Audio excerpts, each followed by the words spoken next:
Christmas. Happy New Year. Happy New Year. By the time we finish, yeah. Ho, ho, ho. And welcome to the All About the Balls Christmas special. It's been a very long time since the gang were all together, but in a one-night only pantomime of sporting banter, the four of us are back together. My name is Ollie, and I am joined by three very wise men who have followed a bright star in the night sky to find me tonight. Boise, Gareth, Phil, Merry Christmas to all of you. And how are you, lad? It's been so long. I am loving the use of pantomime, Ollie. I can't believe you thought of that. That's brilliant. Genius. I'm surprised he went with three wise men rather than a virgin and a couple of donkeys, though. So I've seen that movie. Yeah, it's not he is going to be Banter Claus tonight. That is what he's doing. Sorry, no more. But that's literally the last one in my locker. So. It has been a very long time. Is everyone well? Is everyone looking forward to Christmas rather than like going back over the last 6 months of pandemic? Is everyone ready for Christmas? Are you feeling Christmassy yet? Does it feel Christmassy for everybody? Yes, I cannot wait. Nice. I'm so looking forward to Christmas this year. You got big bubble? Look, small bubble, just my family. No one else is going to be the best. deliberately small bubble. Yeah. Bubble small and safe. Yeah. I think there are actually quite a few people who are using Corona as an excuse not to see family. Oh, I wish I could, Nan, but actually, Corona. So, been hot topic, isn't it? The old Christmas day. No more what I'm going to eat and stuff than anything else. Oh, yeah. That's what you meant. Yeah, exactly. So, how are you, Village? yeah, good, safe, well, healthy, and looking forward to Christmas. I'm like everyone else, I think, looking forward to a nice little break with the family and eating my body weight in sprouts. your poor family. A very localised tier 4, actually. Nuclear. I think the tears will be running from the eyes of all those stood behind me, but that's fine. Well, look, it is not only is it our Christmas special, it is also our last ever episode, having taken sort of a little bit of a heed from the fact that we haven't been able to get together for 6 months when we've all been working from home and arguably had more time than ever, but not been able to record a show. We thought we'd read the tea leaves and actually say, do you know what? Let's wrap it up. But let's wrap it up with a Christmas cracker bang. And go out on arguably our favourite episodes to do, which is the Christmas special. And I have to say, all credit to Gareth here, and blame if it goes wrong, because the theme for this Christmas episode, which is the 12 days of Christmas, was his brainchild. And I think it's a blinder. I think it's an absolute beauty. Absolutely. Yeah. I won't hear a word against it. Not yet, anyway. Not yet. It came to me in a flash of glory on the way home from work, and seemed like such a good idea until the research started. Yeah. And let's be honest, I've not ever been the biggest researcher on the pod. When I say biggest, I mean at all. And this is really, I have to push the boundary. I think I did a good 17 to 20 minutes of Googling to try and get some answers. But I think that's why Google went down yesterday, because of the four of us were trying to research this bloody game. So yeah. But it should be interesting. I think it's going to be interesting how we've all interpreted it. Yeah, what the point of it is. Because I think just to add a little bit more flesh to the bones, it's 2020, isn't it? It's the 12 days of Christmas with the numbers relating to something from 2020 in the sporting world. Is that what we're all agreed on? Mate, whatever happens over the next 40 minutes or so. Well, I'll take that as a no. So yes, you're exactly right. You're exactly right, Phil. That we're going to do the 12 days of Christmas, where each number relates to a sporting fact, story, whatever it might be from 2020. And it's funny watching the different expressions on my co-hosts' faces at the moment, as a few of them think, "Whoops, that's not what I've done." But yeah, and we'll, obviously, all sparkling banter as we go about any of them. So we do have a running order, don't we? We do have a running order. I can't remember what it is. Start with number 1 was what we discussed. Brilliant. Thank God you're here. Who's number 1? Who's got number 1? I mean, selfishly, number 1 came to me whilst thinking of the idea, so that was a gimme. So I took 1. So that's how far you pressure tested the concept. Yeah, I literally did 1 and then thought this will be easy, and then the rest fall in to pieces. Oh. And who knew some of these teams have got so many numbers above 12? And there's that. Yeah. Go on, Gareth. Day 1. So I've got the first day of Christmas. I've gone for the number of Premier League titles that Liverpool have in their possession. So 1 Premier League crown, first one up. So obviously, that is what came to you. That is what you based the decision of the game on. Say, yes, whilst true, I'm not entirely sure that's strong enough to base an entire Christmas special on. Well, we're about to find out.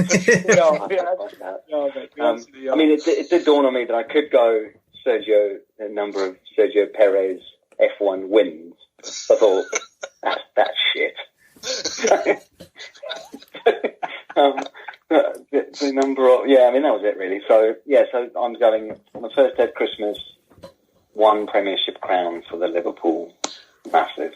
I mean, I'm glad you've brought it up, actually, Beats, because it wouldn't be a pod without dedicating a bit of time to talk about how good Liverpool were last year. So I think it's fitting that you have actually brought it up and started the conversation on it. So do you want to just give them a bit of praise and I think how good they were? I mean, they're a one-man team with the best manager in the world. Simple. Yeah. As opposed to United, who are probably the 8th best team in the Premier League. And is it possible to be a no-man team? Man United are giving it a bloody good shot. Yeah, I mean, the irony is I think they've got a lot more. They're all the star. That's why I think it's funny that no one's really, bar Fernandes, no one's really done anything consistently. But they all seem to think they're really good footballers, and it's quite interesting. But Liverpool was just a good side. What is interesting was the Jordan Pickford scissor kick on Van Dijk, and all the other 29 injuries they've had. I thought Klopp was going to get a run out. He used to be centre back, didn't he? I still maintain he could be better than Jordan Henderson, who dropped in centre back on the weekend against Fulham. They had Fabinho and him at the back as the 2 centre backs. That would have been amazing. If Liverpool, actually, they should have done that. To be fair, at the end of the last season, which was only a few weeks ago, they should have just got Klopp on, just subbed him on. Do you ever used to do that at school when it was like the last game of the season or something, and we used to do backs would come and play in the forwards, and forwards would go and be defenders and things like that. It was awesome. Yeah, awesome. I'd love to see Liverpool doing that. Bring Klopp on. I mean, I'd love to see a school team bring him on. That would be even better. Yeah, that would be good. Oh, that would be good. Age check. Do you think they're going to win it again? I didn't think they would, but I think it's very open this year, isn't it? Yeah, I don't think they'll win it because I think of the injuries they'll run out of steam. In terms of, I think the squad will get thin because of that. If that makes sense. Yeah. And as much as I think Spurs will win it. That's my prediction. Oh no! Don't do this to me. Come on. So we're gonna when we come back next year for the Gavin and Stacey Christmas special. Yeah. Your number 1 could be number of Premiership titles for Tottenham. The crowns. Yeah. The crowns. Oh, I really hope it's not. But, I mean, or it could be Arsenal's relegation. So, look, this is just getting out of hand now. I did love how Boise just a second ago went, it's quite an open season, except for Arsenal. Open. Well, it's like an open trapdoor for Arsenal, is what it feels like at the moment. Running towards it headlong. Yeah. Okay, Granit Xhaka is class. I'm just going to say that. He's the best player for every other team in the league at the moment. Someone sent me a video today of the hilarity of some of the Arsenal performances, including, to be fair, I don't know enough about it, but one of the players who came on as a sub and as he was running onto the pitch, pulled a hammy. As he ran from the sideline to take his position, pulled a hammy, oh, for the love of God. Just absolutely ridiculous. Thinking of videos, have you seen the clip of Joe Launchbury from the weekend where the ball gets pulled out the back of a ruck, and I think the whistle actually goes. So he's juggling the ball when the play stops, and it flips it over his head, and he goes to do one of those sort of back kicks back over his head, completely misses the ball and just falls over. Massive 6'8" behemoth. Yeah, big gangly. You're looking at it going, oh, this is going to be the best bit of skill. Oh no, he's just fallen over. Oh, no.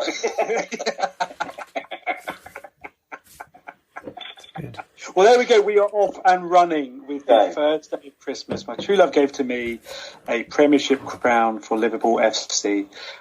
Oh, look at that. Val, you can't teach that. You cannot teach that.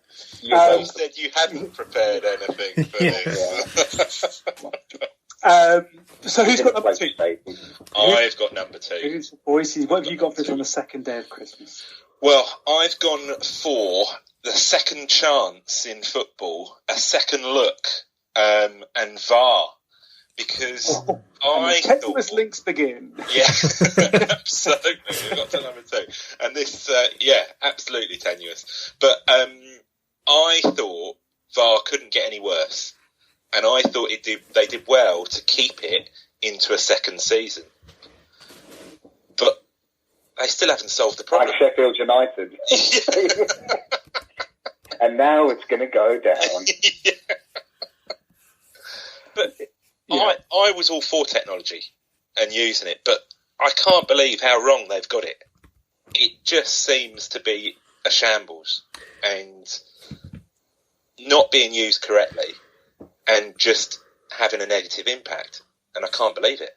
That's the thing, isn't it? It's the technology isn't at fault. It's the way they're interpreting it and the way they've started to change the laws to make it fit around VAR.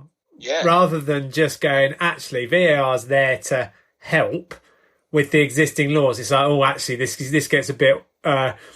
it's all a bit of a grey area, isn't it? So we'll just change the laws. And it's ridiculous. Yeah.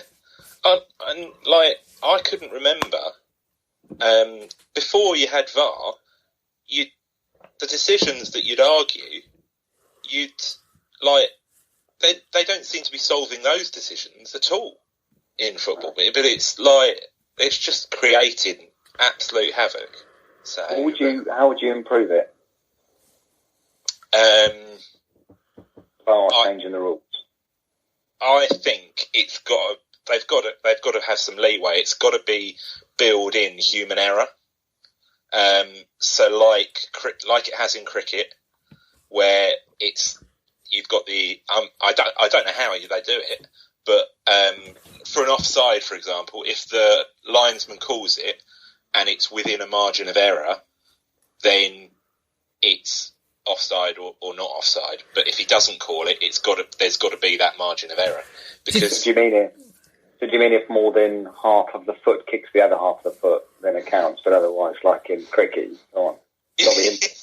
Perfect. Do you think though that the reason it's there in cricket is because you're putting a trajectory on the ball? It hasn't gone through that. Whereas in football with the offside, I think the offside one is interesting because the rule you've just got to agree what part of the body is the defining point, and then you're either offside or you're not, whether it's a millimetre or 10 feet. You're either off or you're not. And that one feels, for me, it's the handball one, and the fact that they just keep playing around with the rules. And, that's the one. The offside is harsh, isn't it, if you're deemed to be a couple of millimetres off, but it's a straight line, or it's supposed to be a straight line, and if you're off, you're off. The bit they've got to agree is where they've kind of seem to be judging one person's fingertip against another person's toenail, and it's just it looks ridiculous. And that like you say, there feels like there should be enough opportunity to learn from the other sports. Rugby use it well, cricket use it well. How have football got it so wrong? Every sport that's brought it in, hockey uses it well, tennis uses it well, but maybe they've got to. I don't know. Do you bring in a man that you can each play like in hockey or cricket? You get to send them out, and you use challenges. I think challenges. You get a challenge, and you get one in each half, and then you stop. So you still have a human error element, but it's the human error also on the manager or the captain's go. Actually, I think that the offside you could leave in there, like you say, Village, because actually that's black and white. But I think that's handball. You're going to appeal it, and you're going to go there. Well, I think he's not played him in the box or whatever, and then he's turned ridiculous over and over and over. The sports where you've got the challenges where it seems to work. I think you've got cricket and tennis, obviously, where you can appeal.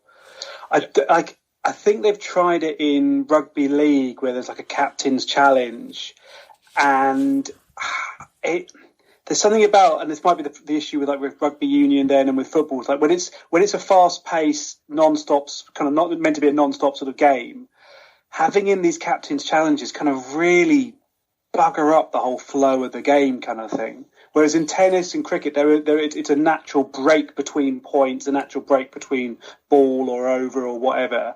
And those challenges don't seem to have interrupted the natural flow of the game as much. But in captain's challenges, I don't think are going to work. I think they're going to ruin the game even more. Yeah, but all right. Sorry.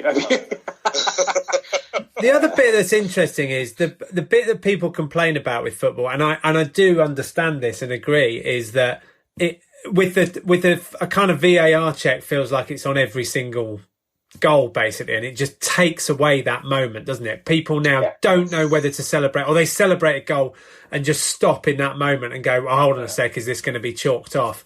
And I'm not sure, in cricket that happens, doesn't it? You celebrate a wicket, then there's a bigger a review, and it goes, but it somehow seems to add to the tension in cricket. But in football, it really does seem to have taken away that moment for the fans of just, you celebrate a goal, it happens. Do you think actually it's just a matter of time that actually with cricket that it's something about this? It's been in the game now long enough so that actually people know that's a part of it, and there's quite a lot of drama and discussion around Steve Smith has used up his challenges here, he can't go for again, or Tim Payne's gone and wasted another one, and there's actually part of the planning and the banter. Whereas in football, because it's still so early, people are still coming to terms with the fact that actually you can have a goal taken away from you, and we need a couple more seasons. I mean, personally, my vote is get rid of it. I don't think it is adding enough to the game to make it worthwhile. I would say keep it, but they've just got to work out how best to use it, how to make it less of a deciding factor in a game. It seems that it is actually changing results as opposed to spotting the obvious mistakes. But is it changing the results in a way that it should?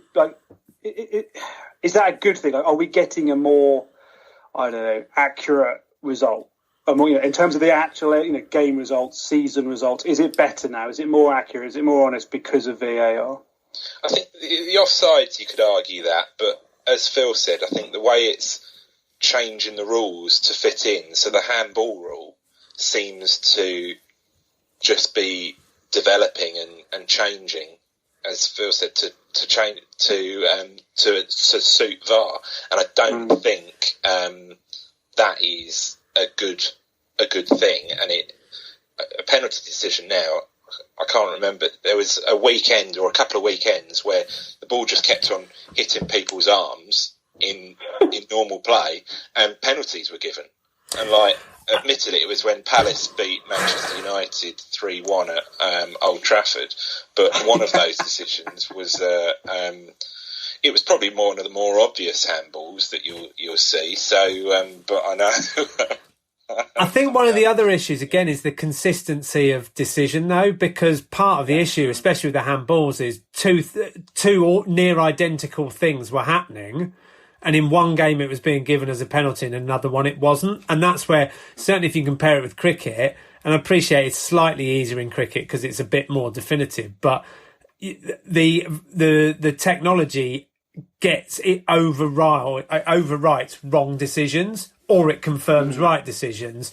There's far less subjectivity at play, and it does just feel, and I think that's the issue, that whatever the umpiring stats are in cricket, it made, I think, was it top flight umpires used to get 93 or 94% of decisions right, and that's now up to about 97% or something with the technology. But in football, it doesn't seem to have made that level of improvement, and it's just made the conversation worse because people are arguing over more. And that's weird, because if you think about it, in cricket, particularly say with LBW, there's actually, it's not fact. Like, the replay isn't showing fact. Depending upon where the ball strikes the pad, there's X number of centimetres of interpretation and extrapolation from the data that's been captured so far. Now, it's probably right, because the system's been refined and tested to be accurate, but it's not actually showing fact. Whereas in football, it is showing what actually happened, and yet still, like you say, the way it's being interpreted is causing the issues. Or will the game just evolve and this will become part of it? In terms of what I mean by the human error, then it becomes it's about that guy's decision on the field, which is no different. All we're doing is getting 20 more checks at something. Well, that's the argument, isn't it? All he's doing is that. And if that's all it's doing, why have it? Because if it's not improving it and not making more decisions right, why do you waste that time with the 20 checks? Why not just have goal line checks? The goal line stuff's brilliant, right? It does it cross the line, doesn't. Perfect. That's technology that's proven one way or another. No interpretation of it. Yeah. Yeah, and offside could be the same. If everyone agrees what offside actually means, and if you're a millimetre off, you're a millimetre off, and that's just tough. Yeah. Anyway. But the second day of Christmas has brought some real action into the conversation. This is like a real family Christmas with arguments and everything. The problem is we're going to get to about the fifth day of Christmas and then going to have to go back to review the second day of Christmas and just check whether the conversation was accurate or not. No, it won't be. And I do. Because at this rate, I'll be on about 9 beers. I've already thought of a rhyme as well. So, on the second day of Christmas, my true love gave to me another VAR controversy. Oh. Go like that. Oh, can he do it? Can he run through all 12? I think we are wondering, is this the perfect game? Can he do 12? So, third day of Christmas is me, actually, and I've gone for a success story from the last year, and it is the Bristol Bears Rugby Club. So they came third in the Premiership this year, which is their best finish for 13 years, and arguably that was their best season ever. As not only did they make it to the finals of the actual league, but they went on and won their first big sort of European trophy as well. And they destroyed Toulon, who powerhouse of European club rugby, beat them in the Challenge Cup final this year as well. And for one of those, in a year when, particularly, in domestic club rugby, there was the ongoing saga of Saracens and how much money they were hiding here, there and everywhere, and getting deducted 35 points, and then the league going, actually, bugger, they might come back from this, we'll fine them again and deduct them another 35 points just because it's funny. The Bristol Bears story is a real success story. And they've started again this season pretty well. They had a lot of injuries, and they started well. They're still in third, I think, after like 3 or 4 rounds. So yeah, Bristol Bears is my one. So I'm gonna challenge that slightly and say, I mean, it is a success story, isn't it? But how have they done it? Because they've spent a lot of money. Yes. And with all of the stuff around Saracens, are there any question marks on how Bristol have got to where they have, given the number of big name players they've got and signed to get to that point? So, look, if we had a future, then it would be great for me to make some bold statement now and then replay it in a season's time where they've actually been relegated because they've been for financial dodginess. But I don't think there've been any rumours that I've seen or heard so far about that. I think one of the things they have done is, without a doubt, they have bought plenty of players, but they have also bought into the club. Sure, yeah. They've definitely bought some older, more experienced players into the club who are sort of on their final contracts and final sort of go-arounds. And they have, they perform well, but also they've helped, I think, Pat Lam build a real sort of quite impressive culture there as well.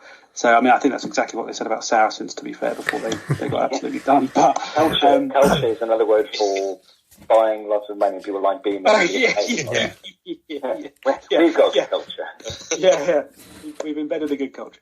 But no, they have done that thing where they have signed some older experienced players that are like given one last good season or maybe two final good seasons and have really set the tone for some of the younger ones, and they then have been able to attract some decent talent as well. Which is interesting because that's bucking the trend of a lot of sport in terms of which is getting younger and younger and younger. When you just look at teams, there's not that many teams are having huge amount of success that are implementing that old guys try and win something or try and do well in one season or two. It's planning, that way. Them and Lee Westwood seem to be breaking the trend. The old versus the young. But go on, Ian, you go. Well, I was going to say the thing I quite like about the Bears is that the owner, Stephen Lansdowne, is he's from Bristol and he's ploughing money into Bristol Sport. So he's the owner of Bristol City and the Bristol Flyers as well, which I like the whole big cities have big sporting teams and are represented, and I kind of like what he's building there. So I think that's a good thing for the city of Bristol. Good Christmas spirit, overspending and keeping it local. Yeah. Is it worth mentioning as well? It maybe doesn't fit because they didn't finish third, but if we're really talking about a success story in English rugby, how unbelievable Exeter Chiefs have been over the last couple of years. And 10 years ago, they were playing in the Championship. They were a lowly team. They came out of nowhere, and they're now English and European champions. And they are the best team in Europe, aren't they? They're brilliant. They're so clinical. They're not the most exciting to watch, but who cares if you're an Exeter fan? I'm absolutely not, but I've genuinely loved watching them winning at the end of last season. They're so clinical, and brilliant. I just think, again, another, you want to talk about, it's not a big city, but it's another sort of, feels like a local club that's been run in the right way. And they bring a lot of talent, not just from Exeter, but it's almost like a feeder club for the Cornish Pirates, isn't it? There is a lot of sort of southwest talent as well as the guys they've brought in from elsewhere, and it just feels like at a time when Saracens have gone the wrong way and Leicester have been hilarious in the last two seasons. That actually it's just brilliant to have a sort of new club that are easy to like, even if they're not your team, and to see what they've done. Yeah, like you say as well, like you got Bristol. Bath actually had a good season last year, first good season for a while, and they're doing okay at the beginning of this season. Exeter as well, so that whole southwest kind of little cohort really, really doing very, very well. And exactly like Boise says, they're kind of in Bristol, they've kind of sort of gone after this growth and this success in quite a clever commercial way, because I can imagine that there are some huge efficiencies and benefits in actually creating like one overall umbrella group like Bristol Sports that then owns those different franchises underneath and can sort of share with training facilities or staff or marketing budgets or whatever. It's actually, when they probably haven't got the overall budgets of some of the bigger clubs, actually they can punch above their weight, which is quite impressive. Absolutely. Especially the Bristol Flyers, their marketing is off the chain. Exactly. Well, I mean, top notch. What's your rhyme then, Ollie? Do you know what? I've been doing too much talking. On the third day of Christmas, my true love gave to me a inspiring Bristol Bears success story. Very good. That is impressive. Yeah. That's 3 out of 3. He's on a 9 darter. 12 darter. So, Phil, that must mean you are number 4. I've got number 4, yeah, and for number 4, I've got 2 or 3 reasons to talk about the number 4 within this one, and I'm heading back just last month to the first ever November Masters. I think obviously everyone here knows that I've got a bit of a love for the Augusta National, and it was probably one of the saddest for me sporting events we lost at the start of the lockdown and of the virus. So I was delighted to see it back. And for me, the one I want to talk about is the 4th round, and Dustin Johnson, who shot 4 under, keeping the 4s theme going in that last round. And it was just all the talk before the week was of Bryson DeChambeau, our old friend of the show, Bryson, and his consistent length shafts. And he destroyed the field in the US Open, won by 6 shots, the only player under par. And he was talking, Augusta's a par 67 for me. And it was great to see him get completely eaten up by it. And actually just watching Dustin Johnson, number 1 in the world, just played such good golf on that last day. And, I had a vested interest elsewhere, as I had a bit of money on Cameron Smith, the Australian, to win. And so I was urging him on, and he just didn't let anybody get close to him. It was as good as you can imagine a player playing Dustin Johnson on that last day. I think just worth mentioning, Cameron Smith finished 15 under in second place, which was the highest ever or the lowest ever score for someone finishing second at the Masters. Would have won virtually every other edition of the tournament, and he's the first player ever to shoot all 4 rounds in the 60s at the Masters. Never happened before in the history of the Masters, and he still finished second. He still got beat by 5 shots, and I think what more do I need to do? Exactly. I mean, it's an amazing performance by him, and he didn't get close to the mastery of Dustin Johnson on that last day. So 4 under in the 4th round, Dustin Johnson. Just perfect. He was just incredible, wasn't it? I can't work up. It's just robotic, or it actually, it was so boring. It was entertaining.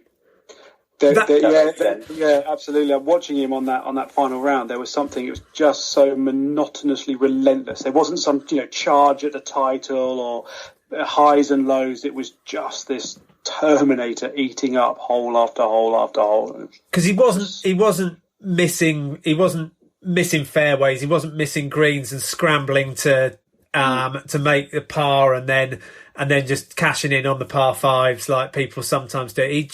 He never looked like hitting a shot wrong. There was early on, I think he dropped an odd shot early on, and Smith and him, the Korean, got up within sort of maybe 2 or 3.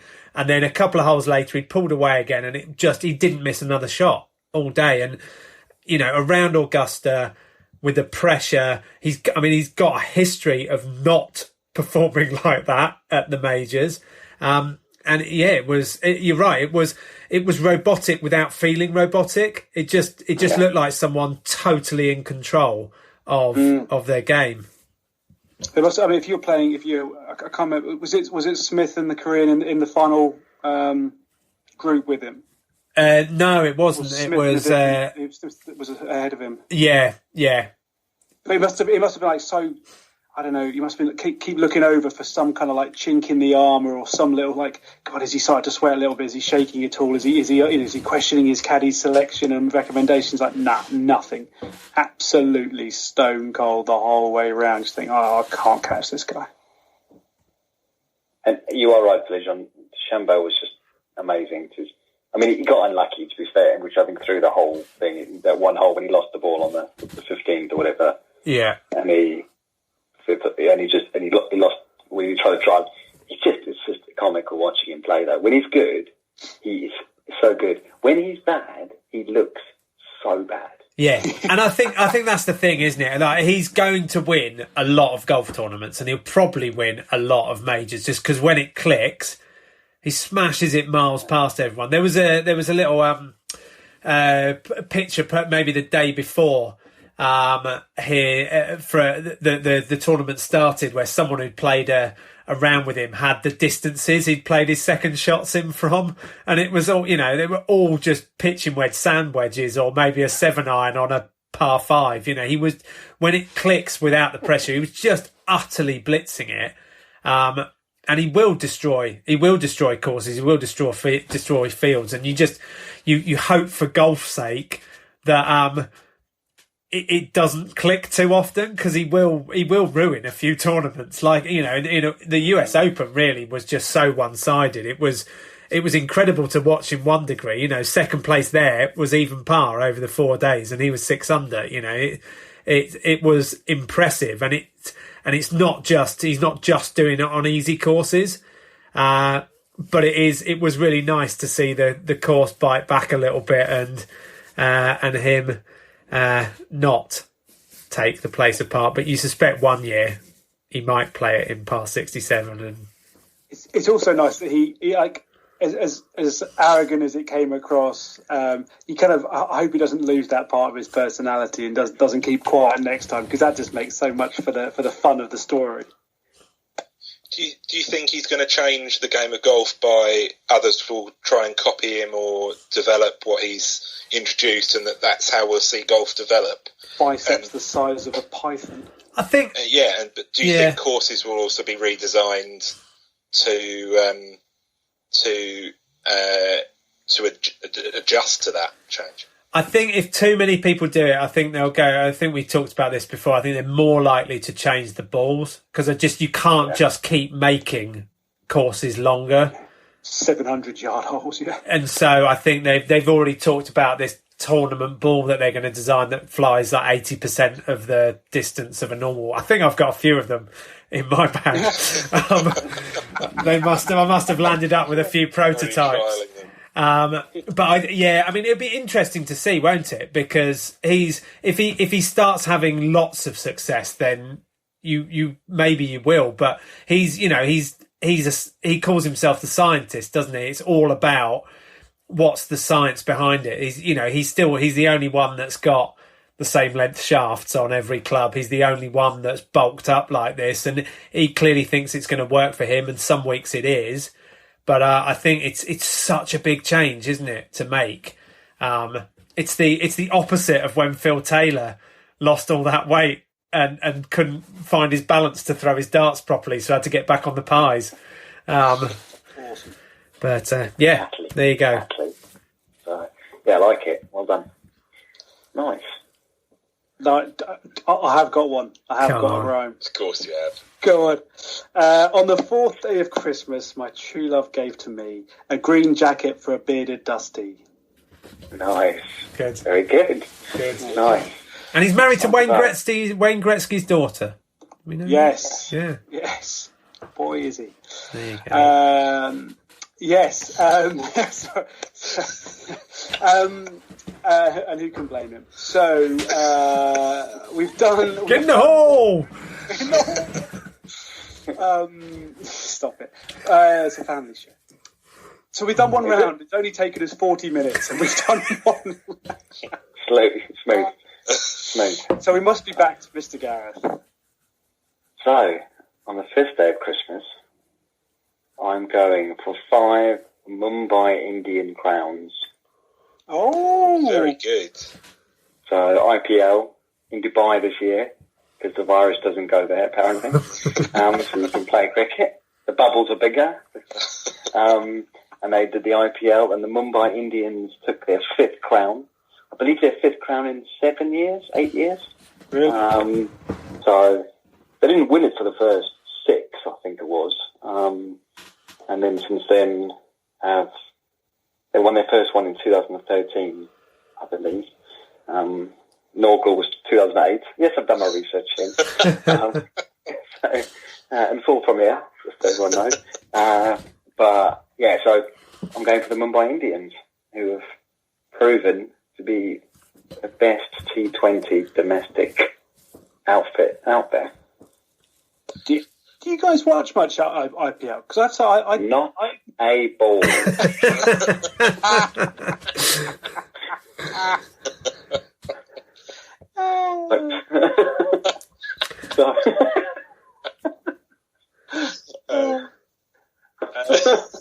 Sorry. Yes, I watch all of it. Yes, I'm an avid fan of Mumbai. It seemed to get more attention this year, didn't it? So I think it's got a bit more coverage. And, who was the stars of the Mumbai Indians, Gareth? Well, the player of the tournament was Jofra Archer. Of Rajasthan Royals. Well, I don't like to name a player because one of their big things there is the culture of being one team. So there's only 2 eyes in Indian, just so you know. So I can't name one. I don't want it.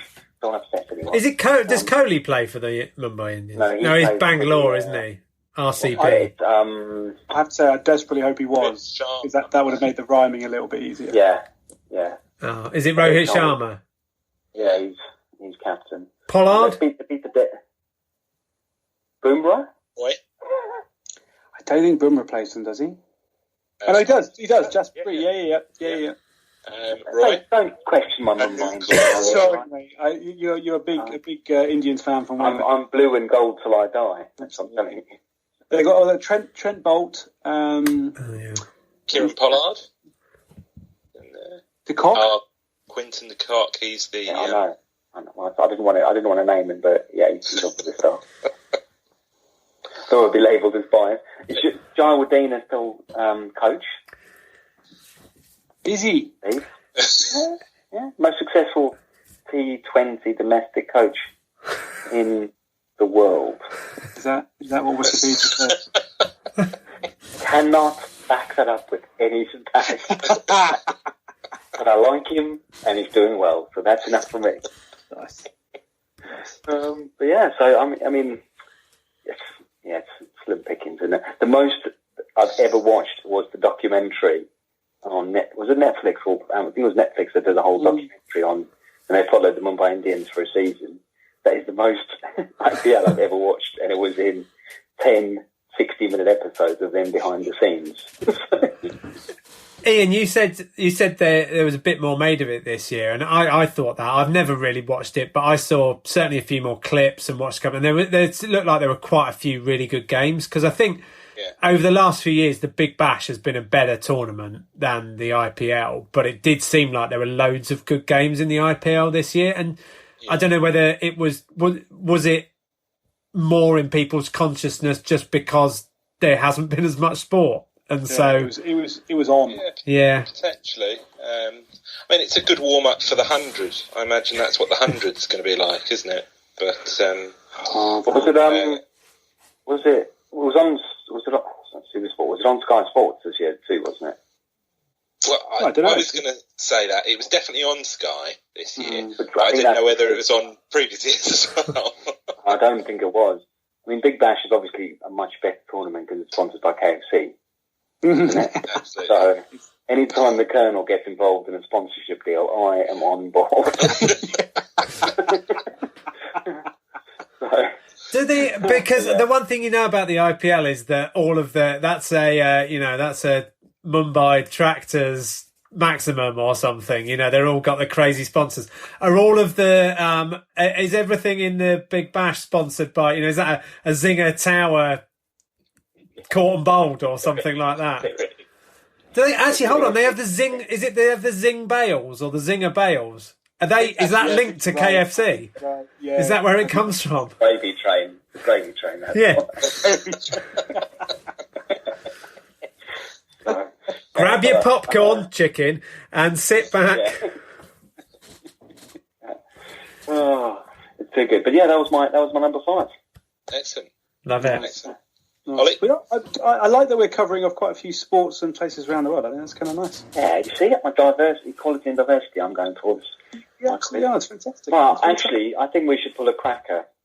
Ooh. Oh! I do have a sound effect for that. That will be in the final edit. Nice. Go on then. Who wants to pull a cracker? Whose cracker were you pulling? Pulling Ian's cracker. On, Which is not a euphemism for anything. We're on a video. But I'm pulling Ian's cracker. Okay, well, the cracker I had planned was for later on. So I will do... Put your cracker away. No, it's fine. Away. It's fine. What sport do the Bristol Flyers play? It's good. I nearly asked you that earlier. Yeah, me too. I think they play ice hockey. I'm going netball. I'm going to go... I think ice hockey as well, actually, yeah. Oh, so you're going to go... I'll say speedway then. I was just about to say speedway. God, you go speedway, I'll go ice hockey. All wrong. Badminton. Basketball. Badminton. What, speedway? I'm not trying to be funny, but could someone please speak to the Bristol Flyers marketing department? Because they've let themselves down here. Yeah. They gave it the big in. We can all economies of scale and all that shit. And now it's gone to pot. I did set that up rather badly earlier. Yeah. Great cracker question. Great cracker. So on the 5th day of Christmas, my true love gave to me the Indians collecting the IPL trophy, and we move on to day 6, which is Boise. It's me. So it had to be in there, and it's the only way to get it in there. But 6 is for 600 Test wickets for Jimmy Anderson. Jimmy Anderson. So amazing feat. Only 4 bowlers have got past 600 Test wickets, and Jimmy is the only pace bowler, which just it shows his longevity in the game, which is amazing, and just how he's managed to stay fit for so long to get so many wickets. So I just think, it's an amazing feat. Absolutely amazing, especially for someone that was going to be retiring 2 years ago, Ollie. I think in episode 1 of this podcast, I think one of my bold predictions was Jimmy won't play again. Yeah, I think you're right. I mean, to be fair, I had the same route as Stuart Broad, who's reinvented himself. Yeah. To be fair, when one of our fan, one of our fan found out we were doing the Christmas special, he said, "Do not make any predictions for 21 because I cannot have a load of shit we've had this year again. So I'll have to make any predictions this year." But I mean, he's the second best swing bowler of this generation, right? Let's be clear. Behind Dale Steyn. Oh, Dale Steyn's not a swing bowler. He's pace. He's just pure pace. He's a better bowler. Dale Steyn. Jimmy is a better bowler than Dale Steyn. I think Dale Steyn's got better stats globally. 600 wickets? Jimmy Anderson's nickname isn't Cum, so that's good. Hey, doesn't matter. Whoever's first is first. That's all I'm saying. I'm just joking. Jimmy Anderson is without a doubt the best pace bowler. I just wanted to see if there was any chat. Or any also, it was brilliant that after it wasn't a dull game, but we weren't going to get the result. So it was the wondering of whether Jimmy was going to make it, and then the classic comedy of errors in the fact that they dropped 3 catches off him in 10 balls, wasn't it? That they dropped, and none of them were hugely difficult. I mean, Burns's drop went incredibly quick, but they were all relatively regulation, and if anything was going to make Jimmy angry, then that's brilliantly the way to do it. And I love the fact that they were all laughing about it by the time the third one went down. They just couldn't stop laughing. I think that's brilliant. It just shows it's just actually, and that is cricket is still you have. I know they're all athletes and all, but like there's still a human religiousness about it. Is no matter what level you're playing at, there is still something comical about someone dropping a catch, because your brain goes, I should be able to do this simple task in life, walk, breathe, catch, and you just think, I've caught 1,000 balls in the last 2 weeks, and I drop a clanger on TV, Jimmy Anderson running in to get there. You just think, shit, I've got this bad. I'm so sorry. Probably one of the worst feelings is dropping a catch. I think the amazing... It's 4. It was 4 drops. Is it 4? Because I forgot Broad. So there's Broad's drop where he then ran him out. Yeah, that was the best one, wasn't it? And then Burns, Sibley and Butler dropped one, didn't he? So I think it was 4. What do you think Jimmy would have done if he dropped the cotton balls? Oh, he would have gone mental. I think the amazing thing about Jimmy, and we talked about his longevity there, but his stats for the last 7 or 8 years, when he should have been maybe at his peak but then starting to drop off, are just unreal, aren't they? If his stats for the last 8-10 years had been replicated over the first half of his career, you barely even think how many wickets he would have got. He's developed as a bowler. He's kept himself fit. His level of skill, especially in English conditions. But I think the thing is to recognise that he made himself a much better bowler in overseas conditions as well, which he wasn't at the start of his career. But yeah, I mean, what an absolute legend. And he's not done yet. He's not. He's like a fine wine, isn't he? He is the epitome of a fine wine. You want to drink it straight away. It's there, but you just know if you just wait, he's going to get 600 wickets. I think one of the reasons I love him is because he has the way he bowls and some of his typical dismissals are the dismissals that I love the most in cricket, where the batsman gets completely squared up and either that gets bowled off stump as the ball goes past the outside edge, or he gets the nick to the slips, but he ends up completely square looking down the wicket and just all ends up. And there's Jimmy's shape of that outswinger is such a beauty. Well, his ability to move it both ways as well, isn't it? He properly sets batsmen up. You can see, that he's a master of that art, being able to set a batsman up over a series, not just balls, but a series of overs. Phil Tufnell always used to say that when he was bowling at his best, he felt like he had the ball on a string. And he could that sort of luring a batsman forward, and then he'd get it to dip and turn away. And Jimmy bowls like that at 85 miles an hour, like he's got it on a string, doesn't he? The skill level and his overall fitness, I think, is incredible. Yeah, definitely. Very nice. Very nice. Right, is this the 6th one? Yeah. That was the 6th. On the 6th day of Christmas, my true love gave to me a New Year's knighthood for Sir Jimmy. Nice. It's brilliant. Yeah. If we could just cut out everything else and just do those 12 days when we get there, I think that'd be a bestseller. Get it out as a Christmas number 1. So we've got time to record it. Get it out there. Yeah. Right. So number 7, and that is me. Now this is, I think, this is my most tenuous one. As we approach the hour mark and haven't even got halfway. Christ. 7 a.m. 7 a.m. is an important time for this particular sportsman because it is the moment when the staff in the Hobart Hotel bring David Milan his breakfast, and he's currently in quarantine doing 14 days in a Hobart hotel so he can join the Hobart Hurricanes in the Big Bash.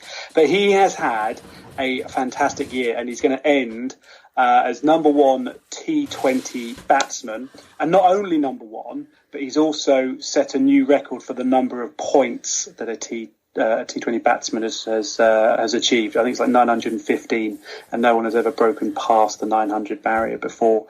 And in the look at some of his stats. I mean, he had a great series recently against South Africa, but he's ended the year, so currently his T20 career, 19 matches, 855 runs, an average of 53, and a strike rate just under 150. That is impressive. Sluggish. That is, yeah, he is dispatching that ball to all parts of the ground. So yeah. I think he still says that he desperately wants to get back into Test cricket and really feels that's where he wants to kind of make his career. Well, he needs to knuckle down and start batting properly, then, doesn't he? Not smashing it all over the place. We all want stuff for Christmas. Doesn't mean we're going to get it. Exactly. Sometimes you've got to know where your stall is, and just live there for a while. You're stumping.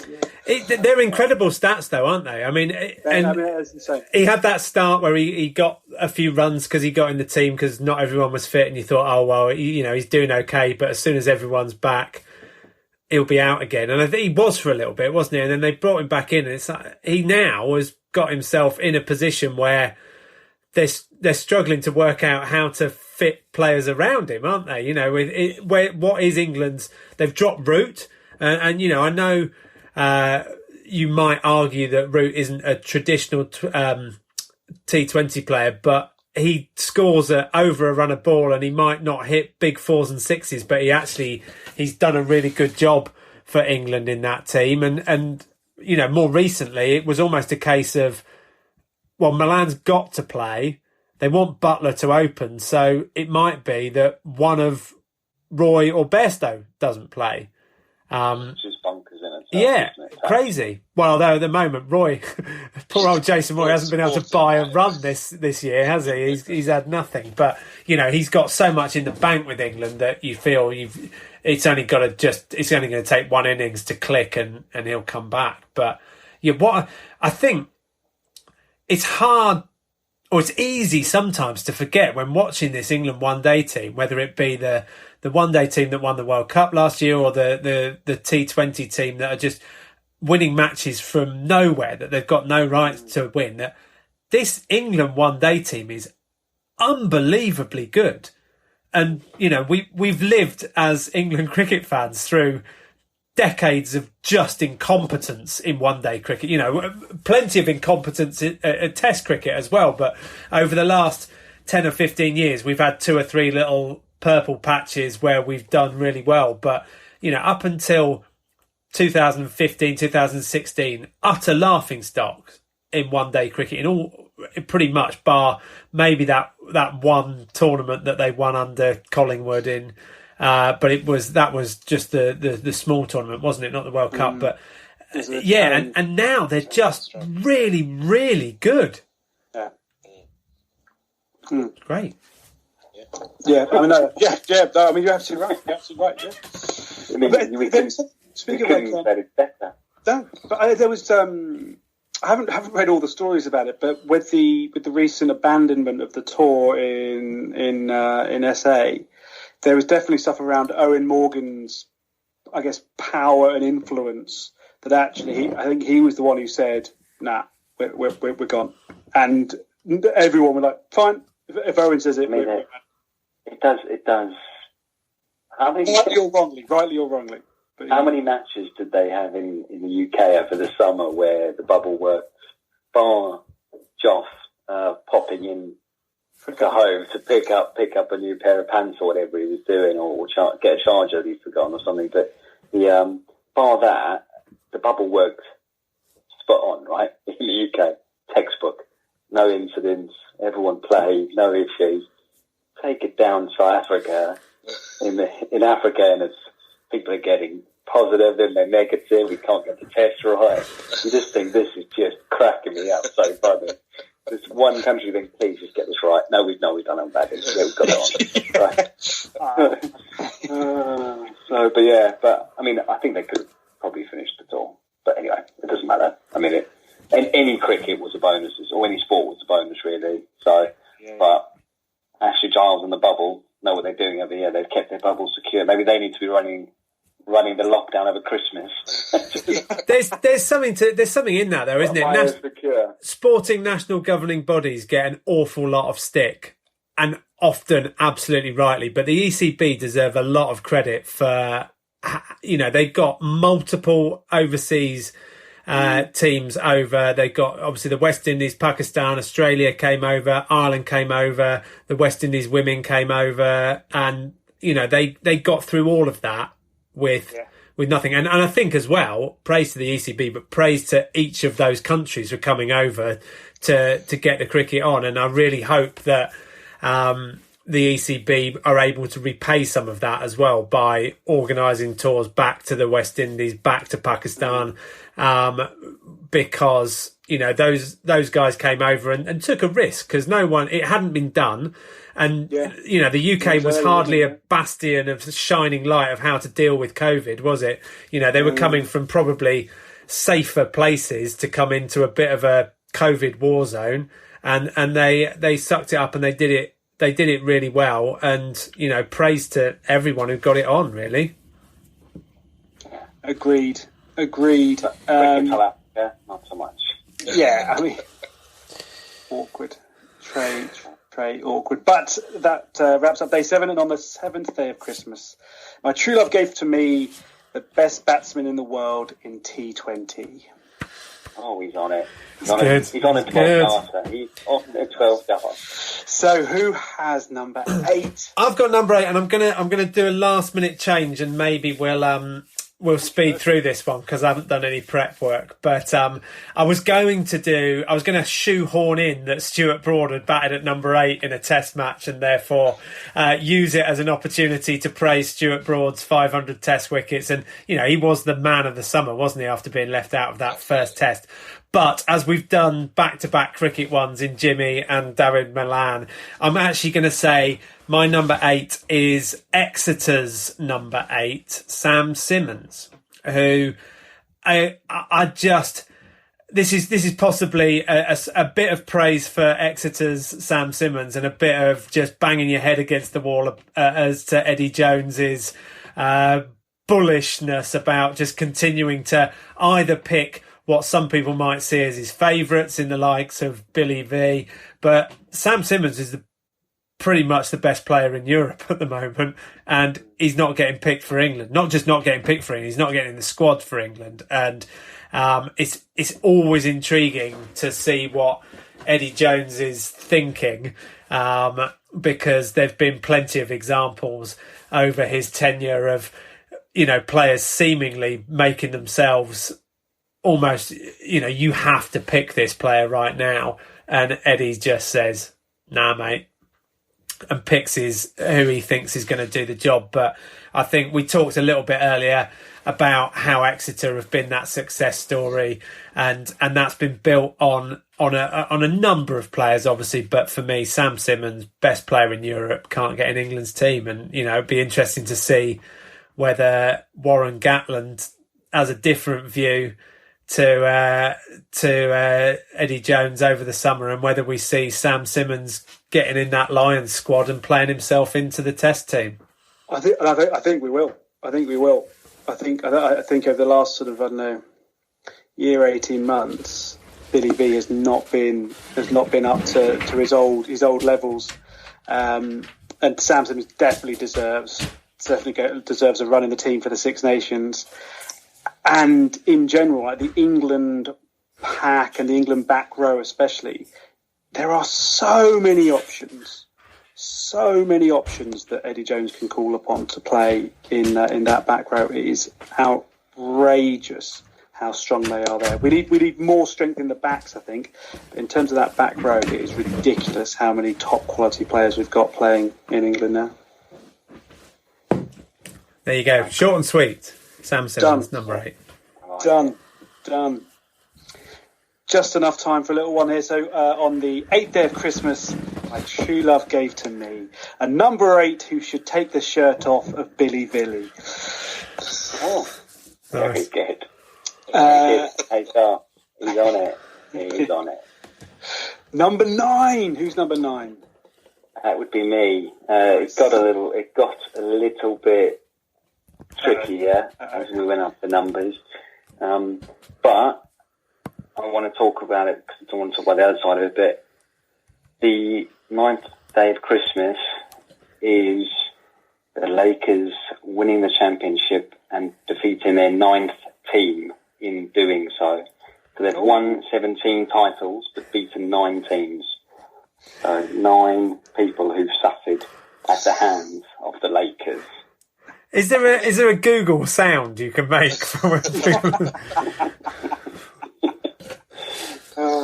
That's an incredible stat.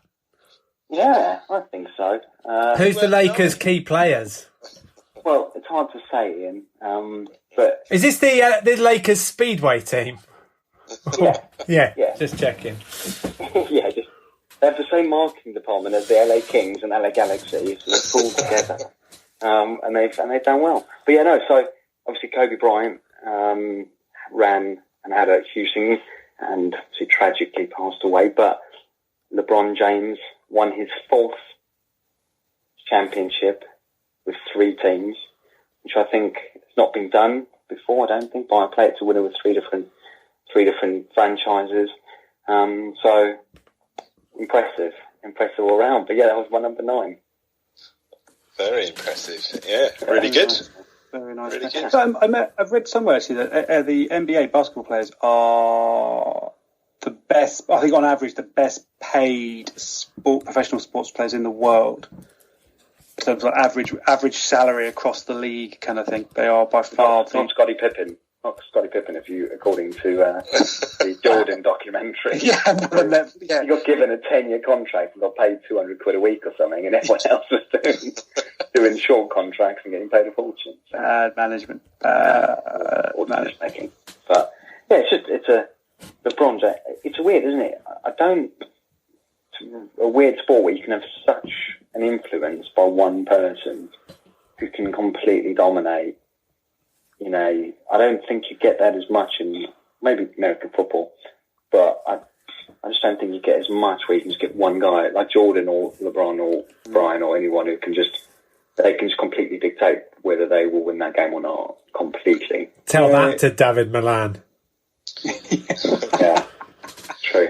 Okay. But it's also the culture they bring, isn't it? To the it's the Bristol Bears style culture that they're bringing to the organisation, and I believe that's what they said about LeBron James, that they weren't just bringing him in for his playing ability, but it was to remodel and reset up that team to become a championship winning team. Which is what Jordan did, didn't they? Yeah, exactly. I mean, even that is because if you think about it, these are professional athletes. So whilst you get all shapes and sizes and personalities and whatever, they're probably on average pretty confident, got a strong ego if they've managed to make it to the top of their sport. And yet you have got someone who, through combination of skill, personality, experience, whatever it is able to, like you say, have an entire franchise built around him and deliver. That's pretty impressive. That is pretty impressive. Karl Malone, the postman. He always delivered. Always delivered. Yeah, right. Very nice. So that's a good one. That was fun. Yeah, number 9. Number 9. So on the 9th day of Christmas, my true love gave to me a fitting send-off for the legend Kobe. These are getting better, genuinely. Yeah. This is the best thing you've ever done. I know. Yeah, I was going to say, you are actually flames right now, on fire. We cannot stop this pod ever. To clarify, Ollie had no idea what we were going to come out with, so he was doing these within each 20-minute set. To be fair, I've got quite a lot of time. But I think we should pull a crack out on the back of that. Who wants to go? I'll go. I've got to go. It's not a difficult question, but it's one worth recognising, I think. So, who was the last member of England's 2005 Ashes winning team to retire? It happened this year. Bell? I was going to say Bell, yeah. Ian Ronald Bell. Indeed. Nice. Points, Lautenberg. Nice. Shermanator. He's just, tucked that dreamy cover drive away for one last time. Beautiful. When he was in form, it was a beautiful thing to watch. Again, another one of those players who probably, at the start of his career, was kind of... No one. He used to get vilified, and he only got 100 if someone else got 100 in the same test match and stuff. He's ended up with almost 8,000 test runs, averaging over 40. You know, was part of, was it 4 winning Ashes teams? 4 or 5 winning Ashes teams. You know, again, a bit of a legend, really. Yeah. Well done, Billy. Very well said. Quick cracker joke for you. What does a West Ham United fan do after winning the Premier League? Turn off the Xbox.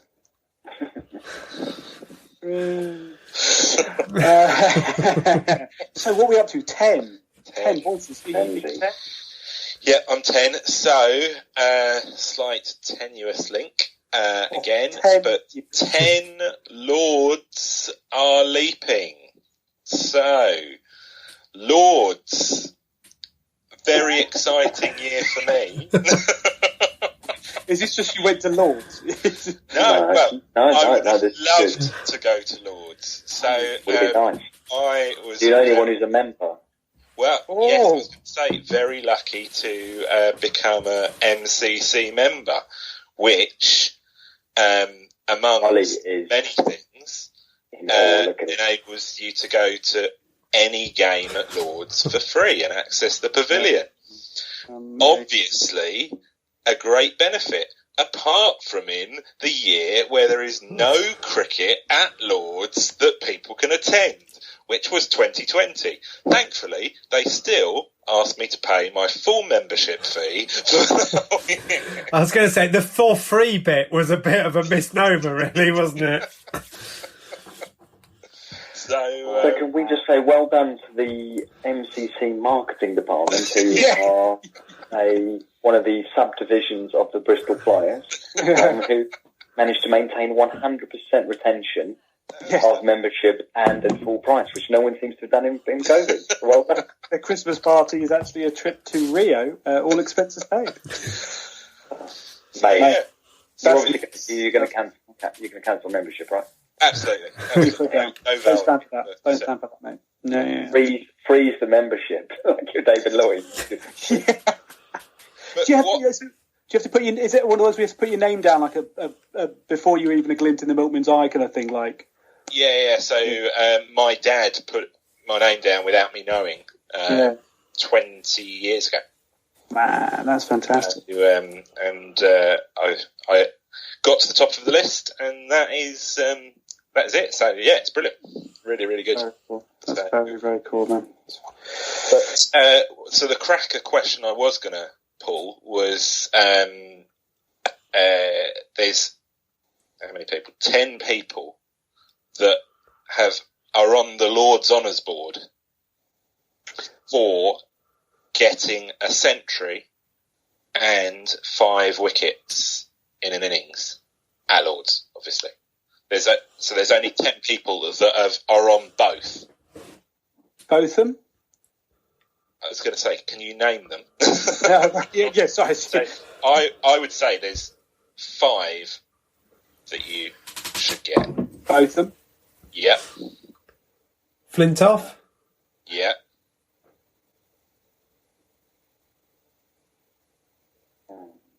Did Warne ever get a century? Broad, yes. Well so played. the big clue before you said Stuart Broad, 3 are current England players. Okay. Stokes. Stokes, yep.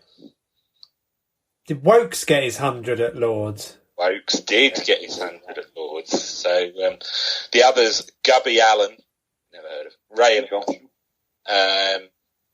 Keith Miller, Australian. Sobers. KM. Yeah. And Vinu Mankad. Of Mankad fame.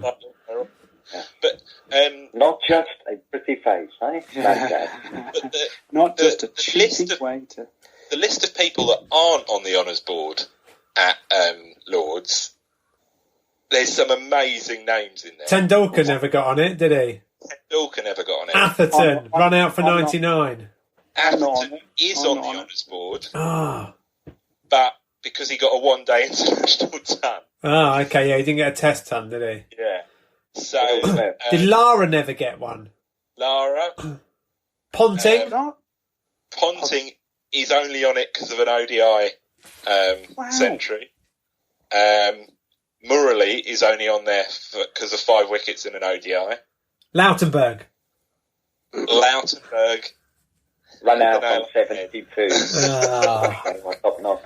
But the others, Shane Warne, never got 5 wickets at Lords. Curtly Ambrose and was it Matt Cram? Wow. Oh no, some huge names. But, that's crazy. Never made it. So, that's crazy. Lovely stuff. Those 10. Well, that's great, mate. On the 10th day of Christmas, my true love gave to me the beautiful striped tie of the MCC. Brilliant. That is outside of stump, smashed through the covers by Ronald Bell. Great thought. Number 11. So I've got a couple here for number 11, both to do with the Premier League season that we've just had this year. Bizarre in many ways. But did you know that the longest winless run was 11 matches for Watford? And unsurprisingly, they have disappeared from the Premier League. But do you remember Teemu Pukki, the Finnish ballistic goal scorer for the Canaries, he had 6 goals, I think, in the first month or 2 months or something like that. Yeah. But then after that, managed to get up to 11 overall for the season. Only scored 5 more times in the entire season after August. Everyone put in their fantasy league team. Absolutely. And it was actually, interestingly, the 2019-2020 Premier League season lasted 11 months. Very good, Ollie. And who won it again? They won it on the first day of Christmas. Great. Actually, talking about winless runs, my joke was that I believe Chris Wilder was done for doing 100 miles an hour on the motorway. It was the only way he could get 3 points. Very nice. Very nice. I do my... He's got more tickets than Boise has for Lords this year.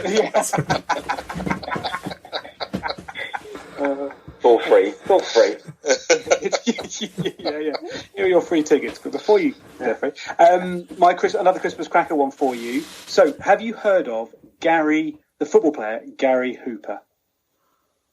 Yes. Did he play for Celtic?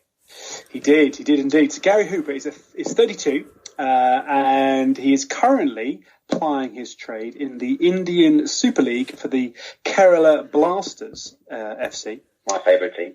Absolutely. I thought you were a Mumbai man. Or was that just IPL? Cricket. I like the Blasters style. The culture. All the culture. Culture, mate. The Hooper culture. So Hooper started his senior career in 2003. Between now and then, in how many different professional or semi-professional leagues and cup competitions has he scored at least 1 goal? So these are like all top flight competitions or leagues. Is this still linked to the number 11? No. Okay. Just checking. 11. Dustin Johnson. I don't understand the question. So it's countries, just... different countries. So how many leagues or competitions? So not different countries, but how many sort of top flight leagues or competitions? 17 years, you said. So he's been playing since 2003. So yeah, 17 years. How old is he? He's 32. Made his senior debut at 15. 2. Scotland and India. Yeah. So just to be clear, the Premier League is 1. He hasn't scored in the championship is, and the championship is 1. So that would be 2.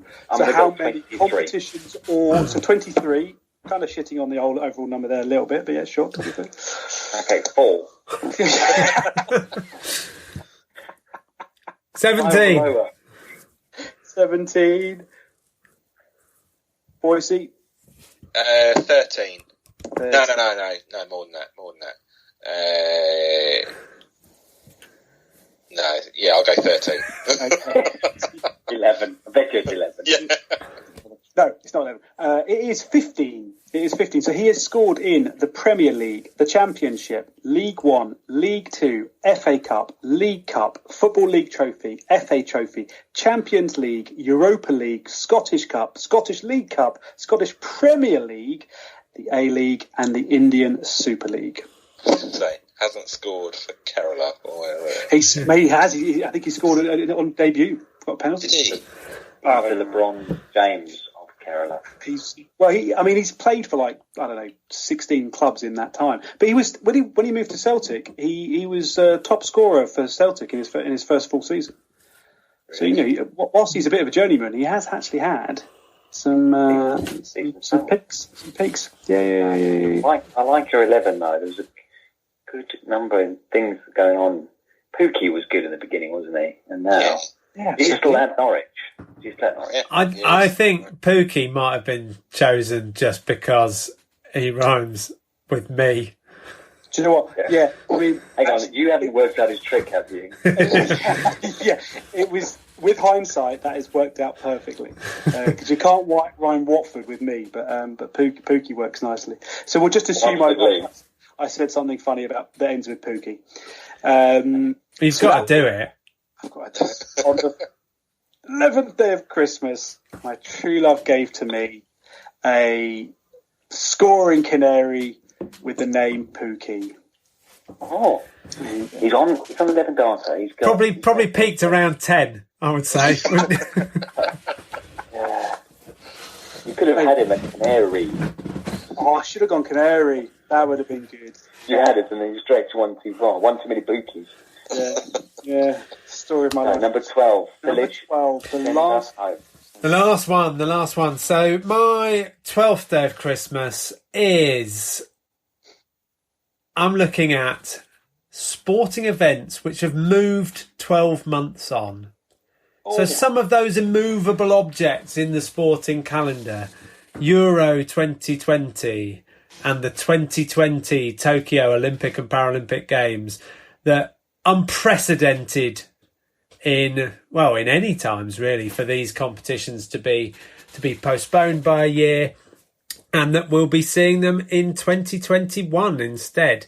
And I think many of us in our lives have felt like 2020's just gone on hold, and all the things that we were planning to do in 2020 have been moved on to 2021. And that's true of some of these big sporting events as well. So let's just hope that whilst 2020 was a challenging year for everybody, for all of us, that 2021 there is a bit of light at the end of the tunnel, and we can get these big sporting competitions back on with fans in the stadia and bring sport back. We all miss it. Merry Christmas, everyone. Merry Christmas. Merry Christmas. Merry Christmas. That's beautiful. Are they doing 3 years for the next one? Or is it now 4 years from that? Of interest. 3. Everything goes back. So Ryder Cup as well, doesn't it? Ryder Cup. Push back 21. Tell you what, let's look at the silver lining. We get the Augusta twice in 6 months. Is that right? I mean, that's good, isn't it?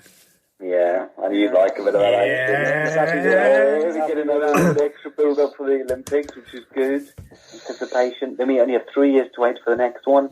I'll tell you what, I think it's good. Let's look at the silver lining. Christmas is on the way. Very So nice. I'm happy. Very nice. Well, go on. Hit the 12 data. So, on the 12th day of Christmas, my true love gave to me a delay of a year for Paralympics GB. Oh, Lovely stuff.